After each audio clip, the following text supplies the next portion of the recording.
able to make a lot of money, probably way more than I'll make here. But still, I had fun. Look, I don't have a problem with Schmuel Buckman. I don't know who he is. I know a little bit about him. I know that he's a Lady K shitway a ball washer. And he has fallen into the same, the same trap, if you will, that they all have.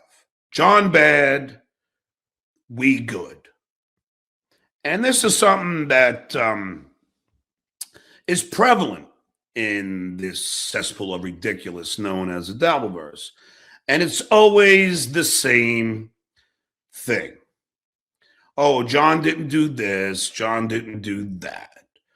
Well, if you look at the objective data, and you really have to look at the real thing. I'm the one with all the credits. That's right. And yeah, they could say it's an Uncle Rico thing, where you relive the good old days. But at least I had them. At least I had them. Now, Schmuel probably was a fan of mine growing up. And we all know that. We all know that Stuttering John was a pretty cool fucking thing in especially the state of New York. And it would be so odd for anybody, even Lady K, I'm sure, was a fan of Stuttering John. And there is no, it's quite obvious. So, but I don't mind. So I don't even mind, taking the hits and letting him do the shitway narrative and letting him do the Lady K narrative. It's okay. I don't mind it. He's got to defend or stick up for his friends, and that's fine. But we all know the truth. Without me, this Dabbleverse dies. Look at all the shows that go on a regular basis and ask yourself, who are they about? They're about me. Everybody talks about me. And that's a fact, Jack. And they could lie. Like, oh, here is my best. When Schmuel Buckman says, well, how is it any different of Pinky watching, sniping you and not saying anything for an hour and you reading $2 super chats? Now, again, another played narrative. He's like a parrot, just parroting bullshit that has been said and that has been regurgitated time and time again. Now, if you really knew my show, like I'm sure all of the real people do, people who know, when I start my show, I talk 45 minutes to an hour before doing anything else. Why, Schmuel? Well, I'll tell you. Because believe it or not, I prepare. I do. I'll talk to my Vegas beer cells, Jerry's, and my Dick's, and my Dustins. I'll talk to the various people and my Ava. I'll talk to them, ask them what's going on, what's the latest bullshit, and they'll tell me. And then I will act accordingly. Then I'll get my jump off point. Vegas Beer Cells Jerry will say time and time again, no. Sorry. Cut that. Go. Vegas Beer Cells Jerry will attest to it time and time again that I always say, Well, thank you. Now I have my jump off point. And all I need is my jump off point, meaning as soon as I have the topic at hand, I can go for 30 minutes because that topic is going to lead to another topic, and that topic will lead to another topic. And then I can go and go and go. I learned from the best, Howard Stern. Howard Stern is the best. He will always be the best. And I learned from the best. I watched. I was on the air with him all the time. And I realized, and Howard gave me the best advice. And that was talk about your life. Talk about, because when I got my own radio show, I said to Howard, what should I do? Like, what should I do? And he goes, talk about you. Talk about your life. And that's what I have been doing and do on a daily basis. My stand-up is about my life, which is why it's so funny. Oh, I rip people. Yeah, okay. It's all about my everything from marriage to childbirth to child rearing to stuttering to getting old and colonoscopies and hemorrhoids and mastin. Sorry, Pat. But it's about all of those things. And much like my podcast, I'll talk about anything. So it's such bullshit to make these blanket statements and act like they're true. They're not. But again, I don't have a problem with Schmuel. I'm sure in another world, Schmuel and I could be friends. I'm sure if I hung out with Schmuel at a bar, we'd have a beer and we would have a few laughs. We'd talk baseball. I'm sure of it. Just like with Lady K, I'm sure of it. Why? Because I'm a nice guy. I'm not a bad person. But to say that, so that was one, just like regurgitated thing. I always write jokes. Oh, yeah, there's the other thing. Oh, John doesn't, okay. It's like I'm so sick of defending the obvious, but okay. I wrote for how many different shows? You don't write and get hired if you suck. It's just not going to happen. The Tonight Show doesn't just throw around money. And I'm not in the Writers Guild for any other reason than being a successful writer in entertainment. You can't be in the Writers Guild without that. And I will say about all of my colleagues on the Tonight Show, ones that were there when I was there, one that got that left while I was there, ones that got rehired. They're all a bunch of talented people. It was the best of the best. It was the Top Gun of comedy. And all of those people were great. And then Schmuel will go, why does Jay Leno never? Jay Leno is not that. Jay Leno doesn't do that. And I came with my retort. Well, what other writer has Jay talked about, Schmuel? I'll wait. Now, I can tell you probably every single writer that was on The Tonight Show because I have that kind of memory. Jay doesn't ever talk about the writers. He knows that we're all talented, else we wouldn't be there. And again, Schmuel didn't have a comment when I said, Jay Leno pulled me aside quite a few times, telling me how great I was doing. That is true. I swear on my life. And Jack Cohen is not a guy that gives compliments. And he too complimented me. You don't become a writer and you don't stay as a writer for all those years if you're not good at what you do. Skull! Shit, when I got hired for the Kareem Abdul-Jabbar roast, they interviewed a lot of writers. Schmuel doesn't know that. Schmuel would not even believe that to be true. But it is.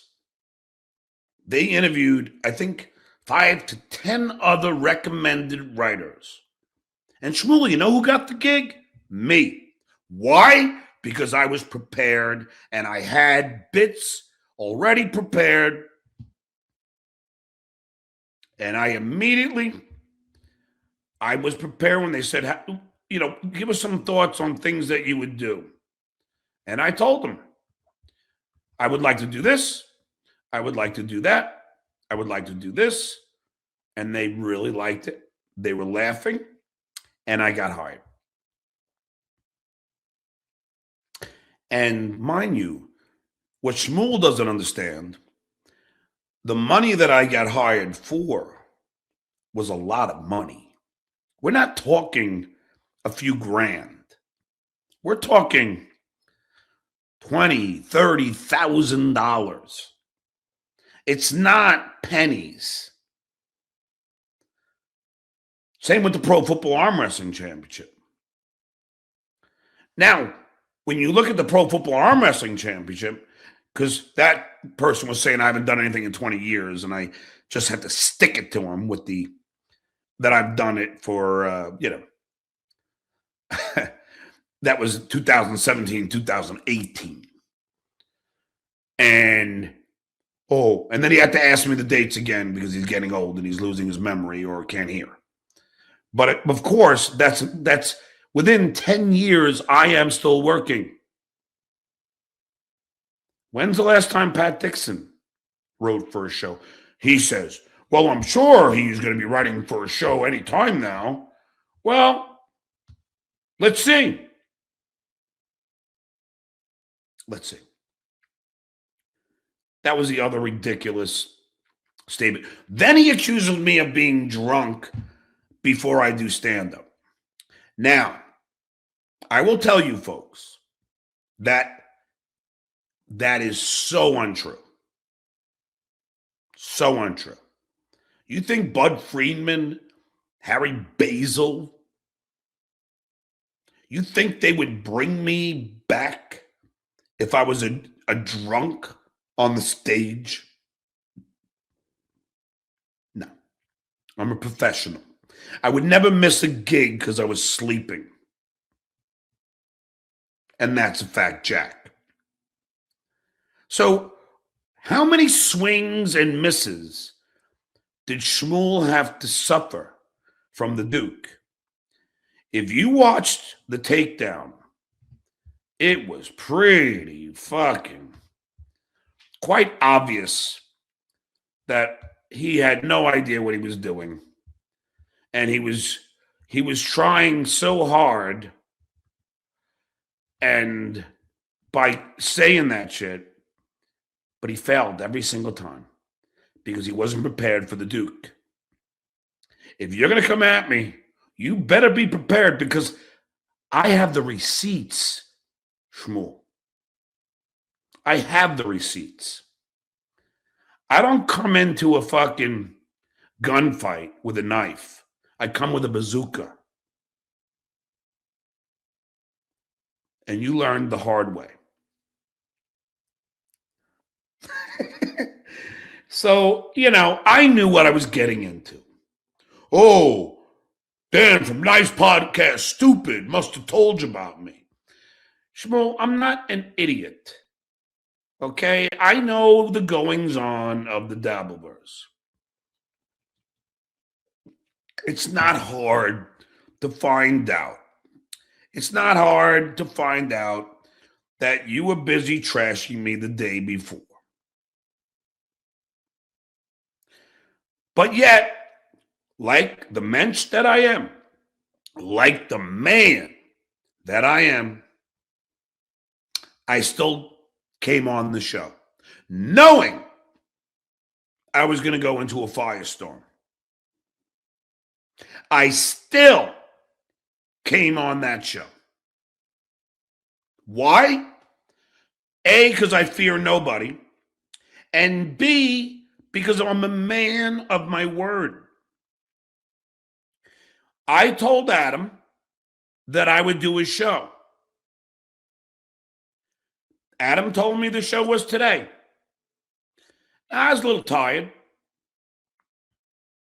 but I still fulfilled my obligation. Unlike Pat Dixon, who slept through a gig. Therein lies, Schmuel, the difference. I am a professional. Pat Dixon is not. Let's look at the objective data, shall we, Schmuel? I worked for Howard Stern for 16 years. 16 years. Never got fired, got raises. And I left to go to the Tonight Show and stayed with Jay for the entirety of the tenure, 2004 to 2014. That's 10 years, Schmuel, in case your brain's going, much like most of your wives. So you're talking about 26 years working for two employers. 26 years. Never showed up drunk. Never drank while working on the Tonight Show. Never drank while working on the Stern Show, unless we had a drinking show. So again, am I mad at Schmuel? No. He took his best shot. He was ill-equipped to go against the Duke.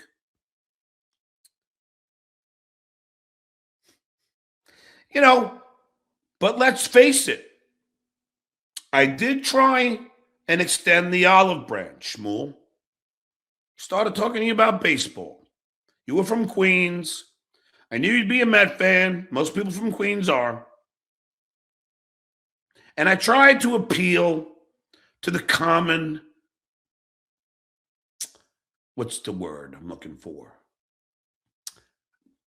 I'm blanking on the word. But I tried to appeal for something that you and I could both agree on. Something that we both enjoy, which is baseball. The common ground. And I probably got you off guard for a little while. I saw you checking your phone. I'm not stupid, Schmuel. I saw probably the shitway or Lady K texting you and telling you, what to say. But guess what? I didn't need anybody. You're commenting that I needed Dan from Nice Podcast Stupid. You're on your phone like this the whole time, checking your fucking texts. I knew what you were doing, but I didn't care. Because you could have a world of these idiots against me. I will still win. Because I'm too smart for y'all. Schmuel wanted to have a battle with, and he was unarmed. Well, let's face it. He got his ass handed to him. He did. Now, I can read a room. I know Lemmy hates me. I can tell she hates me. It's not really that hard to understand that she hates me. But I did not care. I was kind. I included her in conversations. Another disarming mechanism. The way to disarm people is not come in hot. Treat them as humans. Treat them with respect. That's how you disarm people. And that's how you give them something they were not expecting.